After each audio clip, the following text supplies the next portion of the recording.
Tamil Nadu post office GDS job ஆன்லைனில் apply பண்ணுறது எப்படி அப்படிங்கிறத பற்றி இந்த வீடியோவில் பார்க்கலாம்.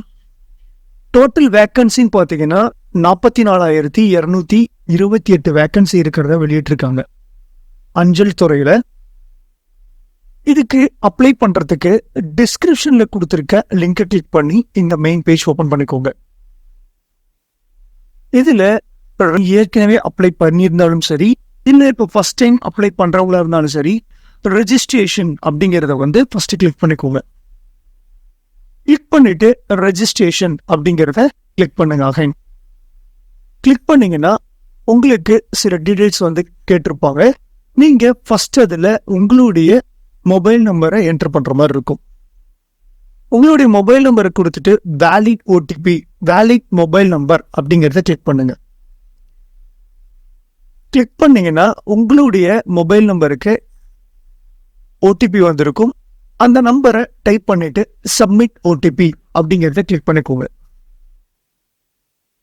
கிளிக் பண்ணதுக்கு பிறகு உங்களுடைய இமெயில் ஐடியை நீங்க கொடுக்கற மாதிரி இருக்கும்.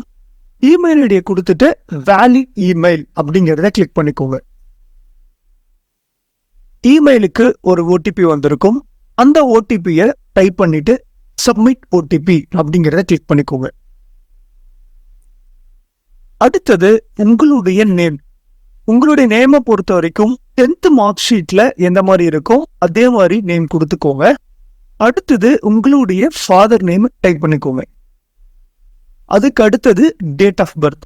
டேட் ஆஃப் பர்த்தை பொறுத்த வரைக்கும் நீங்க ரிவர்ஸ் ஆர்டர்ல செலக்ட் பண்ற மாதிரி இருக்கும். ஃபர்ஸ்ட் இயர், அடுத்தது மந்த், அடுத்தது டேட். செலக்ட் பண்ணதுக்கு பிறகு ஜெண்டரை நீங்க செலக்ட் பண்ணிக்கோங்க. அடுத்தது உங்களுடைய கம்யூனிட்டியை நீங்க செலக்ட் பண்ற மாதிரி இருக்கும். இதுல பிசி எம்பிசி கேட்டகரியில வரவங்க ஓபிசின்னு செலக்ட் பண்ணிக்கோங்க. அப்ளை பண்ணும் பொழுது சர்டிபிகேட் தேவையில்லை. பட் சர்டிபிகேட் வெரிஃபிகேஷன் பொழுது நீங்க ஓபிசி சான்றிதழ் வாங்கியிருக்கணும். அதனால நீங்க ஓபிசி அப்ளை பண்ணி வச்சுக்கோங்க. இப்போ அப்ளை பண்ணும் பொழுது ஓபிசிங்கிறது நீங்க ஜஸ்ட் செலக்ட் பண்ணாவே போதும். பிசி எம்பிசி கேட்டகரி இருக்கவங்க. Circle in which secondary school passed அப்படிங்கிறதுல எல்லாருமே தமிழ்நாடா தான் இருப்போம். தமிழ்நாடுங்கிறத செலக்ட் பண்ணிக்கோங்க. அடுத்தது ஸ்கூல் முடிச்ச வருடத்தை நீங்க செலக்ட் பண்ற மாதிரி இருக்கும். அந்த இயரை செலக்ட் பண்ணிக்கோங்க. அடுத்தது கேப்ஷாவை கொடுத்துக்கோங்க. கொடுத்ததுக்கு பிறகு சப்மிட் அப்படிங்கறத கிளிக் பண்ணீங்கன்னா உங்களுடைய ஃபர்ஸ்ட் ஸ்டேஜ் ரெஜிஸ்ட்ரேஷன் கம்ப்ளீட்னு வந்திருக்கும். ஓகேங்கிறத கொடுத்துக்கோங்க. இப்போ இதுல நீங்க ஃபர்ஸ்ட் ஸ்டேஜ்ல கொடுத்தது போக மீதி சில விஷயத்த நீங்க டைப் பண்ற மாதிரி இருக்கும். அதுல ஃபர்ஸ்ட் பாத்தீங்கன்னா ஆதார் நம்பர் நீங்க கொடுக்கற மாதிரி இருக்கும். ஆதார் நம்பர் 12 டிஜிட் ஆதார் நம்பரை கொடுத்துக்கோங்க. அது மேண்டேட்டரி இல்லைனாலும் நீங்க கொடுத்துக்கோங்க. டிசபிலிட்டி ஏதாவது இருந்துச்சுன்னா எஸ்ன்னு கொடுங்க. அப்படி இல்லைன்னா நோங்கிறத செலக்ட் பண்ணிக்கோங்க. Language study in secondary school அப்படிங்கிறத நீங்க இங்கிலீஷ் மீடியமா தமிழ் மீடியமாங்கிறத நீங்க செலக்ட் பண்ணிக்கோங்க. ஸோ செலக்ட் பண்ணதுக்கு பிறகு நீங்க ஏதாவது இப்போ ஒர்க்ல இருக்கீங்களா அப்படிங்கிறத செலக்ட் பண்ற மாதிரி இருக்கும். ஸோ எஸ்னா எஸ்ன்னு கொடுங்க, நோனா நோன்னு கொடுத்துக்கோங்க. என்ஓசி அப்ளிகபிளான்னு கேட்டிருப்பாங்க. நீங்க எம்ப்ளாயரா இருந்தீங்கன்னா என்ஓசி கண்டிப்பா வைக்கணும். நீங்க எம்ப்ளாயரா இல்லை அப்படின்னா நீங்க நோங்கிறத செலக்ட் பண்ணிக்கலாம். அடுத்தது உங்களுடைய போட்டோ சிக்னேச்சர் அப்லோட் பண்ற மாதிரி இருக்கும். ஸோ அதுக்கான சைஸஸ் பார்த்தீங்கன்னா கீழே கொடுத்துருப்பாங்க. அந்த கேபியில் அந்த சைஸ்ல நீங்க ஸ்கேன் பண்ணி அப்லோட் பண்ணிக்கோங்க. சப்மிட் அப்படிங்கிறத கிளிக் பண்ணிக்கோங்க. கிளிக் பண்ணீங்கன்னா உங்களுடைய டீடைல்ஸ் எல்லாமே இருக்கும்.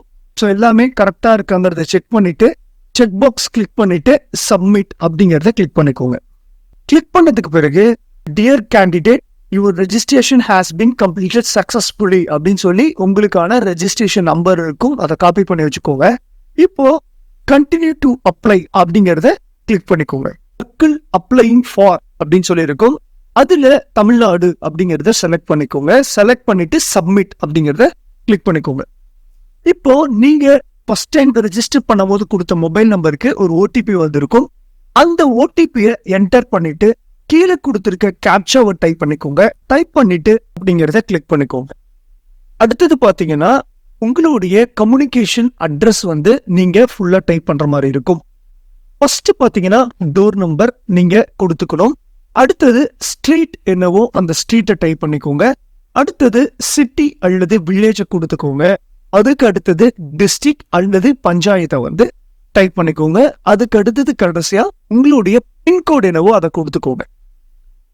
ஸோ பர்மனன்ட் அட்ரஸை பொறுத்த வரைக்கும் சேம் கம்யூனிகேஷன் அட்ரஸ்ங்கிறதுனால நம்ம சேமஸ் கம்யூனிகேஷன் அட்ரஸ்ங்கிறத டிக் பண்ணிக்கிறோம். உங்களுக்கு டிஃப்ரெண்டா இருந்தால் நீங்க அதுக்கு டைப் பண்ணிக்கோங்க.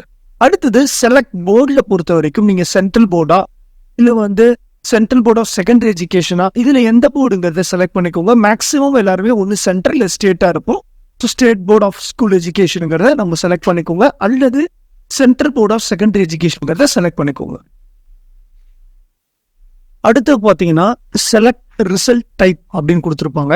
அதுல மார்க்ஸுங்கிறத செலக்ட் பண்ணிக்கோங்க. 10th ஒவ்வொரு சப்ஜெக்ட்லயும் எவ்வளோ மார்க்ஸ் அப்படிங்கிறத நீங்க டைப் பண்ணிக்கோங்க. ஸோ சயின்ஸ் ப்ராக்டிக்கல், சயின்ஸ் தியரிங்கிறத மட்டும் நீங்க ப்ராக்டிக்கலுக்கான மார்க் எவ்வளோங்கிறதையும் தியரிக்கான மார்க் எவ்வளோங்கிறதையும் தனித்தனியாக நீங்க டைப் பண்ற மாதிரி இருக்கும். மொத்தத்தை பொறுத்த வரைக்கும் நீங்க அந்தந்த சப்ஜெக்ட்ல டோட்டல் மார்க்ஸ் 100க்கு எவ்வளோங்கிறத டைப் பண்ணீங்கன்னா போதுமானது. சேவ் அண்ட் கண்டினியூ அப்படிங்கிறத கிளிக் பண்ணிக்கோங்க. கிளிக் பண்ணதுக்கு பிறகு செலக்ட் டிவிஷன் அப்ளைங் ஃபார்ம் இருக்கும். அதை செலக்ட் பண்ணீங்கன்னா எல்லா டிவிஷனுமே உங்களுக்கு அதுல லிஸ்ட் அவுட் ஆகும். நீங்க எந்த டிவிஷனுக்கு அப்ளை பண்றீங்களோ அந்த டிவிஷனை செலக்ட் பண்ணிக்கோங்க. கீழே பார்த்தீங்கன்னா உங்களுக்கு டிவிஷன், ஆஃபீஸ், போஸ்ட் ப்ரிஃபரன்ஸ் அப்படின்னு சொல்லி இருக்கும். இந்த போஸ்ட் ப்ரிஃபரன்ஸ்ல பார்த்தீங்கன்னா எந்த ஆஃபீஸ்க்கு ஃபர்ஸ்ட் அப்ளை பண்றீங்கிறது வந்து ப்ரிஃபரன்ஸ் வந்து நீங்க டைப் பண்ற மாதிரி இருக்கும். ஸோ எல்லாமே நீங்க கொடுக்குற மாதிரி இருக்கும். ஸோ இப்போ நீங்க வந்து எந்த ஆஃபீஸை நீங்க சூஸ் பண்றீங்களோ அந்த ஆஃபீஸ்க்கு நேராக 1 அப்படிங்கிறது 2 அப்படின்னு சொல்லி டோட்டலா எவ்வளவு இருக்கோ நீங்க எல்லாமே வந்து கொடுக்குற மாதிரி இருக்கும். கொடுத்து முடிச்சதுக்கு பிறகு டிக்ளரேஷனை கிளிக் பண்ணிட்டு சேவ் அண்ட் ப்ரொசீட் அப்படிங்கறத கிளிக் பண்ணீங்கன்னா நீங்க கம்யூனிட்டி பொறுத்து ஃபீஸ் பே பண்ற மாதிரி இருக்கும். ஓபிசி கம்யூனிட்டிங்கிறதுனால 100 rupees பே பண்ற மாதிரி இருக்கு. மேக் பேமெண்ட் அப்படிங்கறத கிளிக் பண்ணிக்கோங்க. கிளிக் பண்ணதுக்கு பிறகு நீங்க net banking, credit card, debit card, இல்லை கியூஆர், வாலெட், இல்லை யூபிஐ மூலியமா இல்லை இன்டர்நெட் பேங்கிங் மூலியமாவும் நீங்க பேமெண்ட் பண்ணிக்கலாம். ஸோ பேமெண்ட் பண்ணதுக்கு பிறகு உங்களுக்கு இந்த மாதிரி அப்ளிகேஷன் ஜென்ரேட் ஆயிருக்கும். நீங்க அதை வந்து ஜஸ்ட் பிரிண்ட் அவுட் எடுத்து வச்சுக்கோங்க. ஸோ இந்த மாதிரி தான் வந்து ஜிடிஎஸ் ஜாப்க்கு அப்ளை பண்ணணும். இது ஏதாவது சந்தேகங்கள் இருந்துச்சுன்னா கமெண்ட் செக்ஷன்ல தெரியப்படுத்துங்க.